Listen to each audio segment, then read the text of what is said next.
Bonjour à tous et à toutes, j'espère que vous allez bien. Aujourd'hui on part sur les traces d'un royaume oublié qui décide d'entrer en guerre aux côtés de la Triple Entente.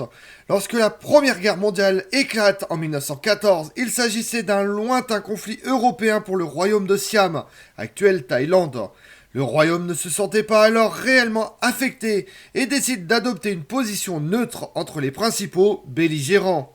Mais pour des raisons stratégiques et politiques, mais aussi personnelles, le roi Rama VI et ses principaux conseillers décident de déclarer la guerre à l'Allemagne et à l'Empire d'Autriche en juillet 1917 et de rejoindre l'alliance de la France, de la Grande-Bretagne, de la Russie, des États-Unis et du Portugal. Mais pourquoi entrer en guerre contre le Kaiser? Partons ensemble le découvrir. Le royaume de Siam, aujourd'hui connu sous le nom de Thaïlande, est l'un des participants les moins connus de la Première Guerre mondiale.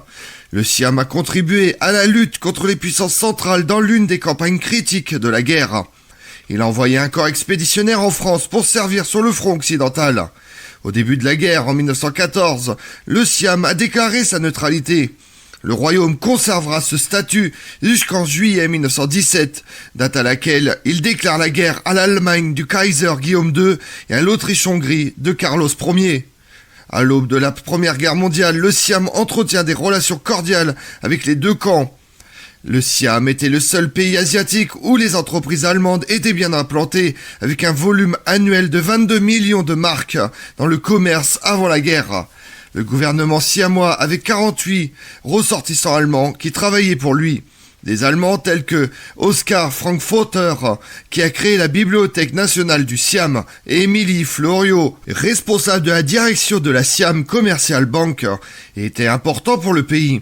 D'autre part, le prince Varo Praka, le ministre siamois des Affaires étrangères, était ami avec des personnalités britanniques, telles que le ministre britannique Sir Herbert Dering, qui le conseillait sur la politique.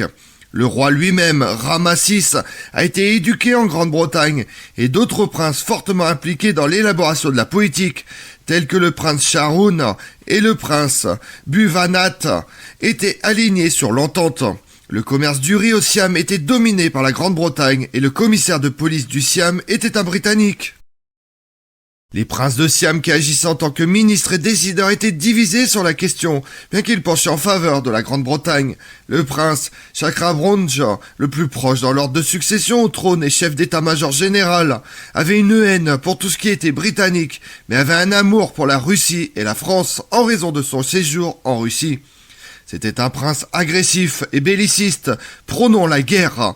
Il finit par organiser le corps expéditionnaire siamois dans le futur, le prince Davavong.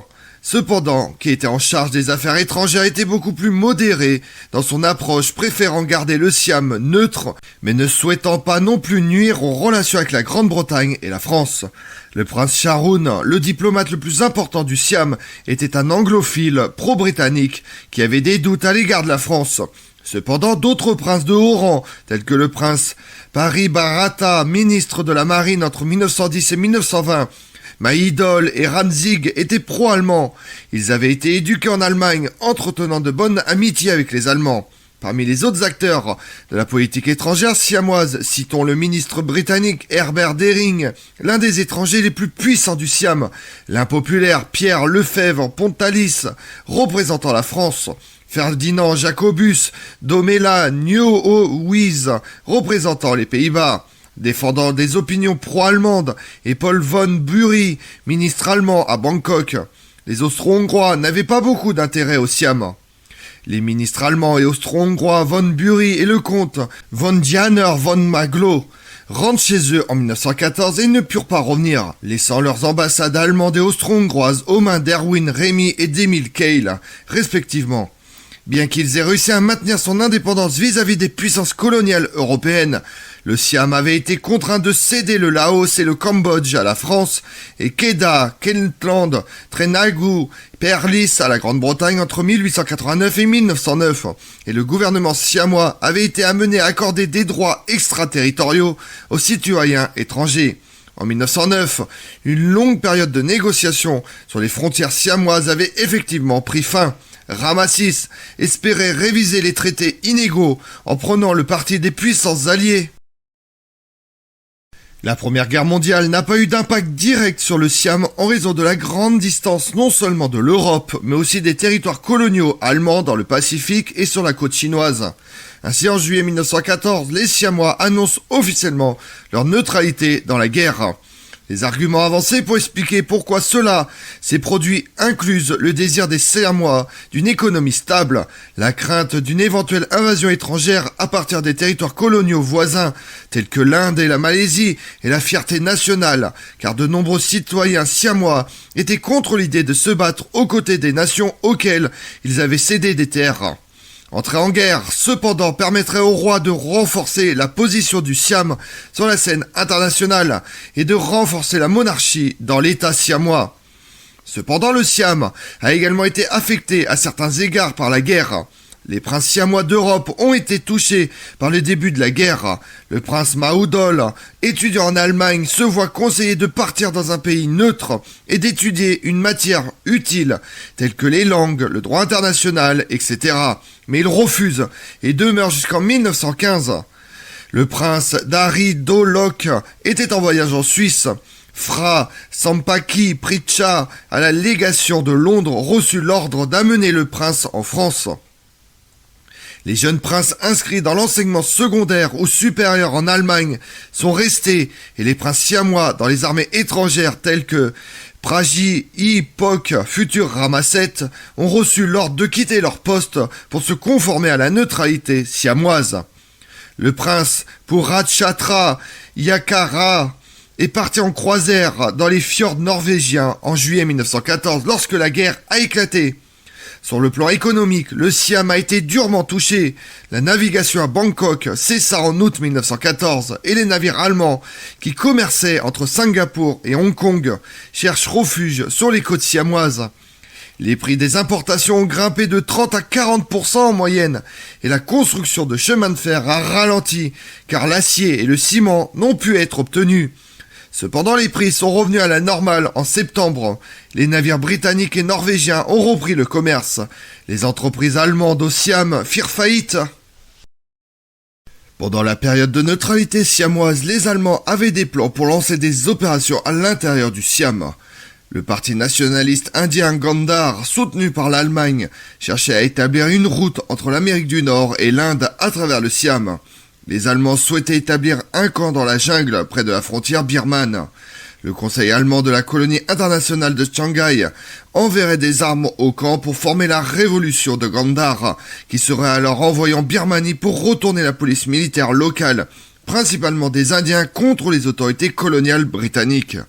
Observé par les Britanniques à Bangkok et le ministre britannique au Siam Herbert Dering, en a informé le prince Dovavung, affirmant que les Allemands prévoyaient de lever une armée de 10 000 hommes pour renverser la domination britannique en Inde. Il a été révélé plus tard que certaines parties du plan avaient déjà été accomplies. Les Allemands vivant à Chicago ont envoyé des armes et de l'argent aux rebelles, et le consul allemand à Bangkok, Erwin Remy, et l'ambassadeur allemand à Shanghai, Nimp, étaient responsables de la mise en place et du financement du camp. Les Siamois travaillaient avec les Britanniques pour révéler la conspiration germano-indienne et renforcer leur contrôle sur le chemin de fer du sud et la côte ouest pour surveiller les révolutionnaires indiens et les fournitures envoyées par les citoyens japonais sympathisant des puissances centrales. Les Britanniques ont félicité le Siam pour les services qu'ils ont rendus. À partir de 1915, le roi Ramasis lui-même expose ses opinions favorables à l'entente. À la fin de 1915, il donne de l'argent aux veuves et aux orphelins des hommes de Durham Light Infantry, dans lequel il avait servi. En septembre, le roi se voit offrir un poste de général honoraire par le roi George V, et Ramasis offre en retour un poste de général siamois. Le naufrage du Lusitania pousse le roi à écrire un long article dans le journal de la Royal Navy League dénonçant l'acte. Bien qu'il ait des opinions anti-allemandes, il écrit sous un pseudonyme et se montre prudent lorsqu'il s'agit d'exprimer son opinion en public. Le roi a utilisé la guerre comme un moyen de promouvoir le concept d'une nation siamoise et de confirmer sa suprématie à sa tête. Un statut qui avait été contesté par des éléments de l'armée lors de la révolte du palais de 1912. Le 22 septembre 1917, le Siam déclare la guerre aux empires allemands et austro-hongrois. Immédiatement, 320 ressortissants allemands et austro-hongrois ont été placés sous surveillance et 193 hommes non diplomates ont été internés pacifiquement dans un camp de prisonniers de guerre à Bangkok.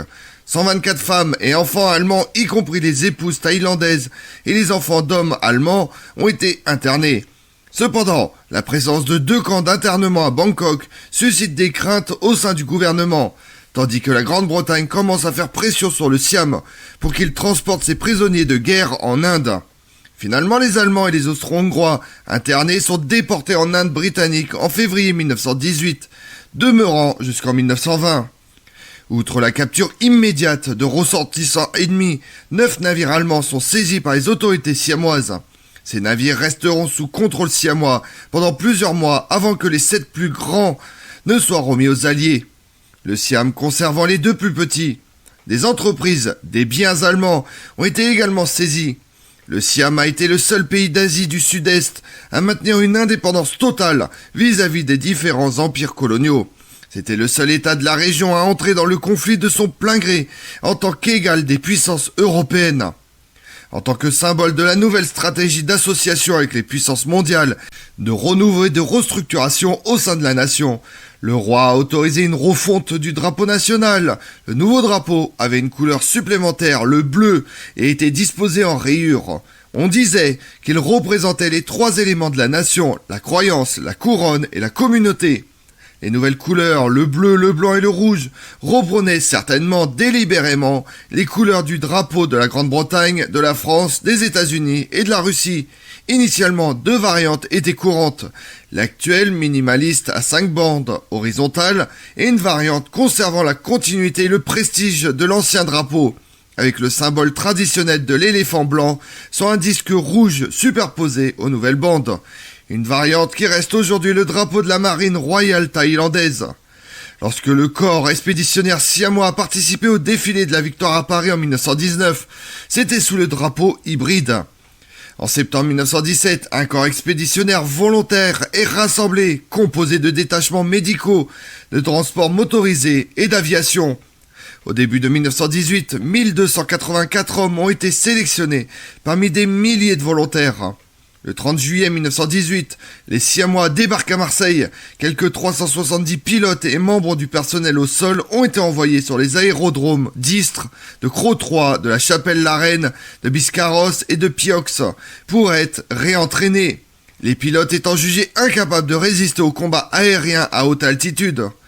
Le 1er août, alors que les divisions françaises et britanniques avancent sur les positions allemandes sur la Marne, les Français sélectionnent quelques hommes du détachement siamois, reçoivent un bref entraînement pour partir au front le 4 août 1918, lors de la 2e bataille de la Marne.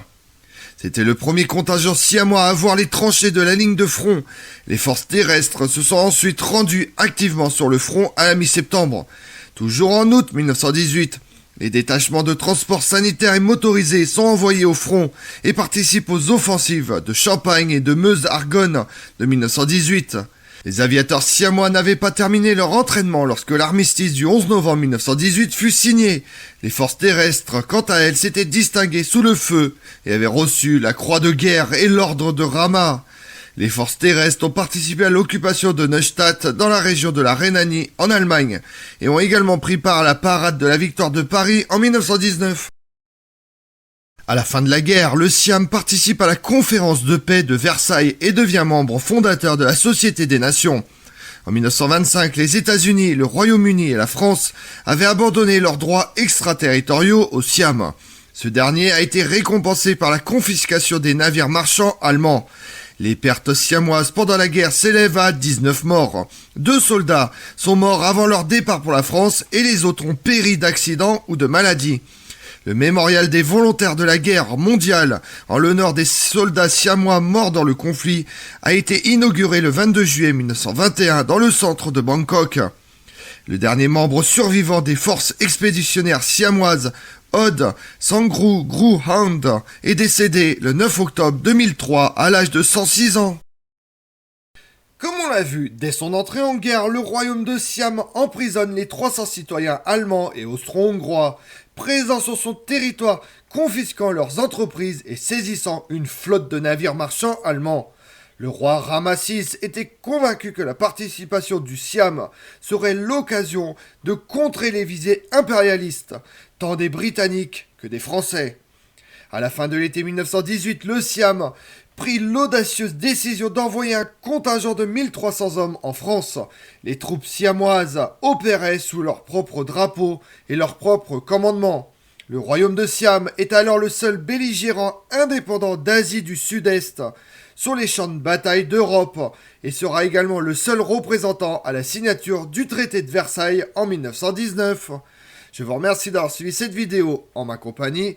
Si vous voulez connaître mes autres vidéos, retrouvez-moi chaque matin à partir de 6h45 sur ma chaîne YouTube Tout sur l'Histoire avec Damien, mais également sur les réseaux sociaux, Twitter et Instagram, Histoire Damien. Et pensez à liker, commenter et vous abonner. Je vous remercie à tous.